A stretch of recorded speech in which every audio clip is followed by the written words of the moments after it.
winners and the first man to break the world record in an Olympic final since 1980, Mondo Duplantis. If you have questions for Mondo, please raise your hand and we'll bring the mic to you. Right here in the back.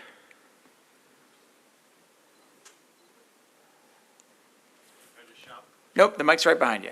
What's this? Yeah, that's interpretation in English and French. Oh, okay. Hey, Mondo. Sean Gregory from Time. How are you? Congratulations. Thank you.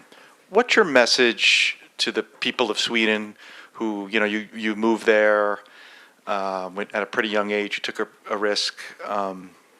People, you're Swedish enough, do you know the language well enough, whatever. What's your message to the people of Sweden after this performance tonight?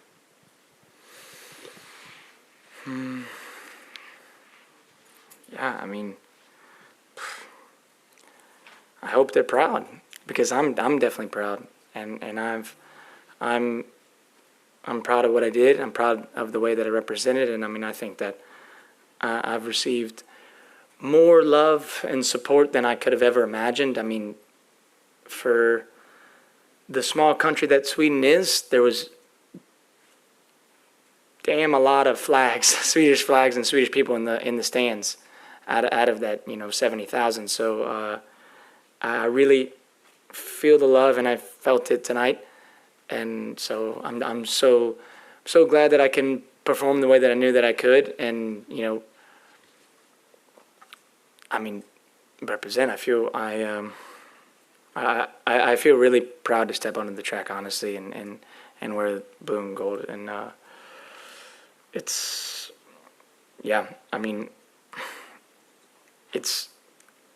been more amazing than I could have ever imagined, honestly. And I think that just to be able to dive into that side of that I have, and I think that it I don't know, it's hard to explain, really, but I'm very grateful. I think that's I want to leave it at that, and I'm very grateful.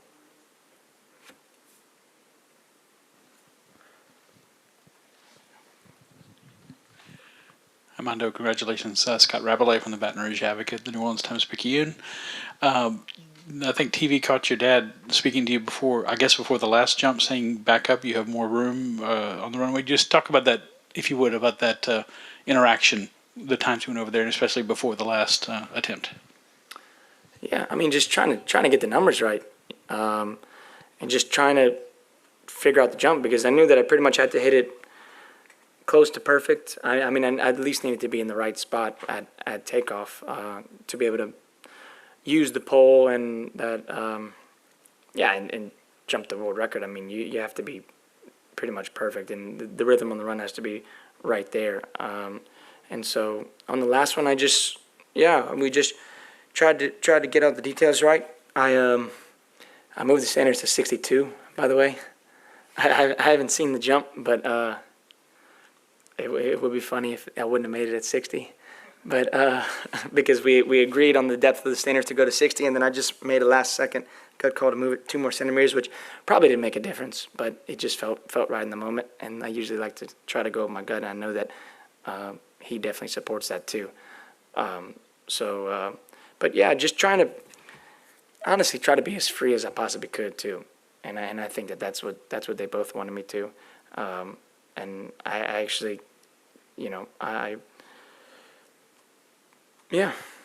great advice from my mom also after the first attempt, and she can always sneak in there and give sneaky great advice, especially when it comes to the run part, and so just trying to stay tall but still keep all the momentum going forward, and I guess like she said too, and try to really find the run there on the last jump, and then I hit it really good. Yeah. Right here in the front. And we do know that Sam and Emmanouil are on the way in a golf cart, so they'll be here soon. Nice. Natalia Marenchuk, sports daughter. I noticed you were chatting with the guys between your jumps. Could you talk what you were talking about? Poof. Yeah, it depends on when. We were out there for like 4 hours, so we said a lot of things. Some could have been anything. We just talk. It's probably a lot of it's just nonsense, I would say. If it's Sam, then it's probably definitely nonsense. But other than that, we're just kind of chatting. We kind of have a good bit of time to kill. But I will say this though, we chatted a lot less than we usually do at the competitions. I mean, you can definitely feel when it's the Olympics that people start to tense up a little bit, and when it's a major championship like that, it starts to get a little bit more real, I guess you can say. So I think honestly for us, that was probably the least amount of chatter and stuff that we've had, if yeah, quite frank. Right here. Mondo, this is Alplagay from Turkish Media Oxygen. Congrats first. Can you tell us about your stance just after you broke the Olympic record? It was an imitation of Turkish shooter Yusuf Tikeç, I believe. Yeah. When did you first think about celebrating that way? Yeah, I mean, it kind of just happened, I guess. Curtis Marshall, the Australian jumper, he, yeah, I mean, for lack of a better word, I guess he kind of dared me to do it. He was just like, bro, do that Turkish shooter dude celebration. And I was just like, yeah, sure. Yeah, sounds cool to me. So I kind of just did it. I thought it was a funny meme. He seems like a G. So, yeah, I just kind of did it. I just thought it was kind of more like a funny thing. I really wasn't thinking that much about it. I was just kind of just in the moment, just trying to do something kind of silly and cocky. Right here. We're going to bring the mic to you.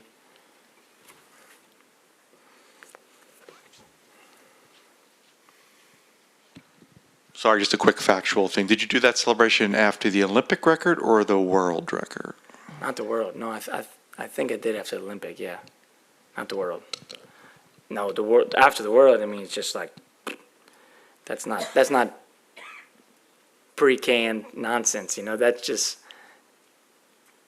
overflood with emotions, and that's just freaking out, and that's just like it never, you know.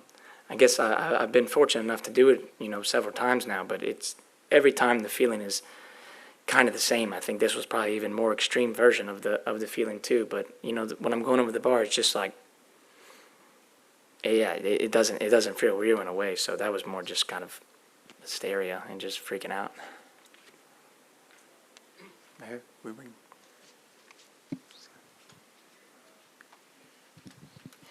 Mondo, kind of interesting as you were waiting and refresh our memory, which attempt to the world record, but obviously Noah Lyles was running around having just gotten his gold medal and was going just absolutely nuts. Awesome. So just a little bit about, obviously you had to wait to take your attempt. You know, were you thinking at all about Noah or thinking about just the jump? But kind of cool. I mean, arguably maybe you're the two biggest stars in track and field right now, and your paths definitely crossed tonight, albeit briefly in the wind. Yeah. Pretty cool. I mean, I think if I'm being completely honest, I probably wasn't thinking about it all that much. I was probably thinking about my jump and just figuring out a way how I can get over this bar. But I mean, yeah, the timing was kind of cool, I guess. Doing the 100-meter medal ceremony, and I was about to take the last attempt. I think it was, at least I can barely even remember. But yeah, I mean yeah.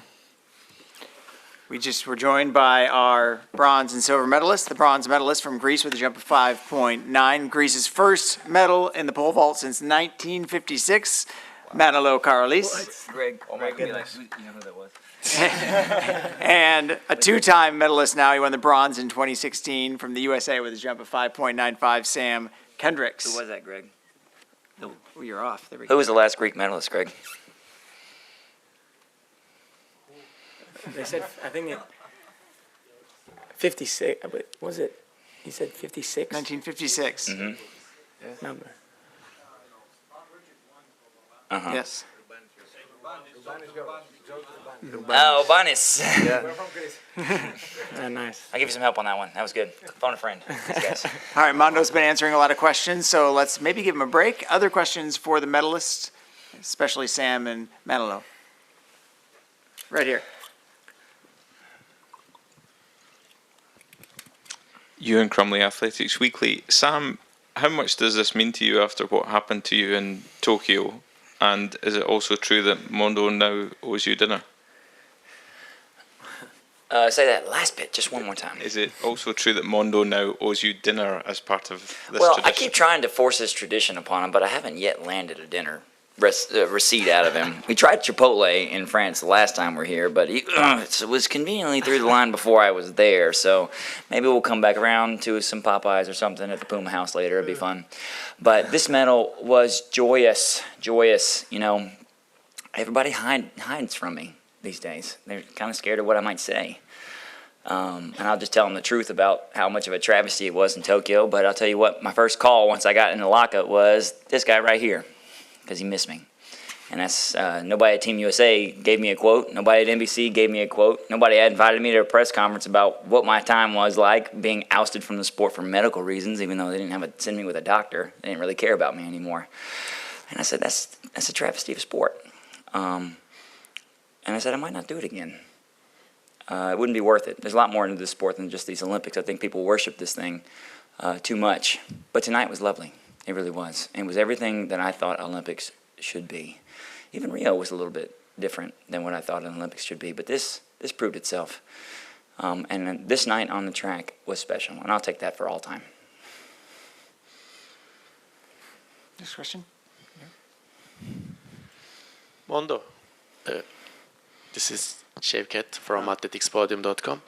What can you say about the general high level of the competition? Because the only second time in Olympics history, 590 didn't get a medal in the competition. The chasers including you, right? Yeah, I mean, no, I mean, I know what these guys can do, and I know that we had a bunch of killers on the track tonight. Killers, and I so love that. Mercenaries. I was from all over, baby.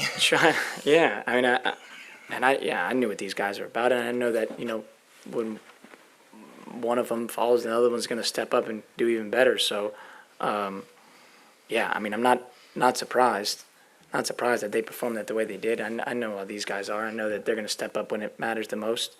But I mean, I think that's just a good thing. It's a good thing for me. It's a good thing for the sport, and I think it just makes it better when everybody's jumping good and everybody's pushing each other. So, yeah, I mean, especially, I mean, these are probably the two of the guys that I probably jumped with the most in my whole career. I've been jumping with him since we were Kids. teenagers, very young.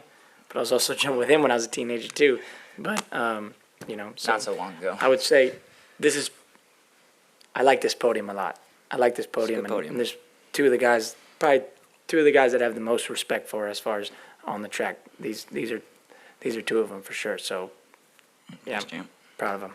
Menelo, can you talk about that, about the camaraderie and about the competition, the level of competition between the three of you? Yeah. Hello, everyone. You know, of course, I've been competing with Mondo since 14 years old. Yep. With Sam, I've been watching him since I was And diapers, I even guess. younger. But yeah, it's something amazing. I mean, being able to be at the Olympics, competing, give my heart out, and then being able to share an amazing moment with my good friends. Mondo did a world record.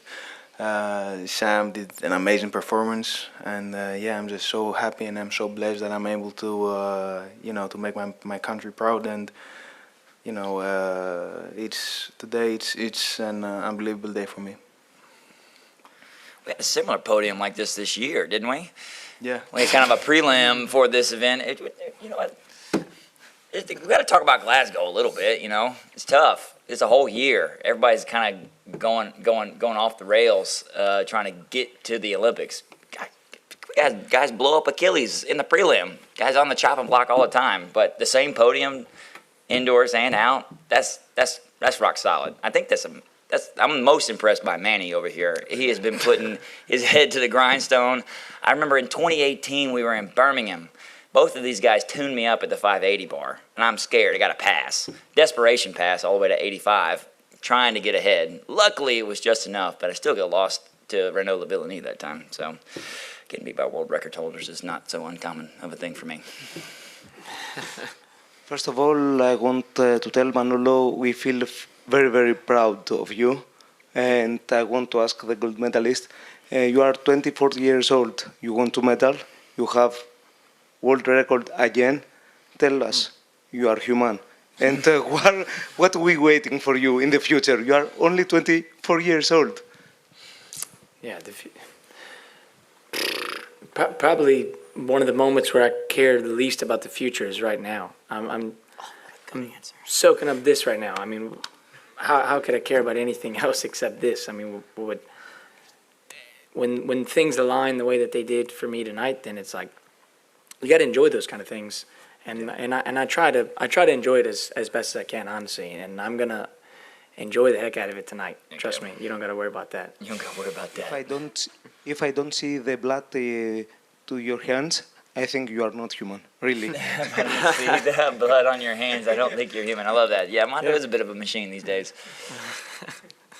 Man or machine, it is morning, actually, so let's do one more question and let these guys go. Right here. Hello, Yannis Lambiris from newspaper Tanea. Congratulations to all. Mondo, you have a very good friend near to you, and I would like to tell us 2 words about him, and special for you if a world record is more special in Olympic Games, if it's the most important world record that you have. Thank you very much. You mean him or him? Manolo? It's your question. You can do with it what you want. Yeah, I mean, I think that I mean it's so amazing, honestly, just to be at this level with Manolo, because I mean I feel like he was quite an important part of my youth competition days, I guess you could say, when I was 15, 16, because he used to we used to push each other quite hard on those heights and whatnot, and he'd get the better end of me a lot of times too, and I think that helped me to push me to where I am today, and of course I haven't lost to anybody more than this guy that's sitting to the right of me. So I mean, I think that these are, I mean, really two of the guys that have sharpened me up to be able to do what I've been able to do on days like this. So very, very grateful for that. That's that really. My mind's kind of going blank right now. I think I'm getting tired. On that note, Emmanouil Karalis, Sam Kendricks, Mondo Duplantis, the 3 best pole vaulters in the world, putting on a show tonight and bringing us a new world record. Congratulations and thank you. Thanks for hanging out, guys. Be our week. No, not him. Go on. And we can end the stream.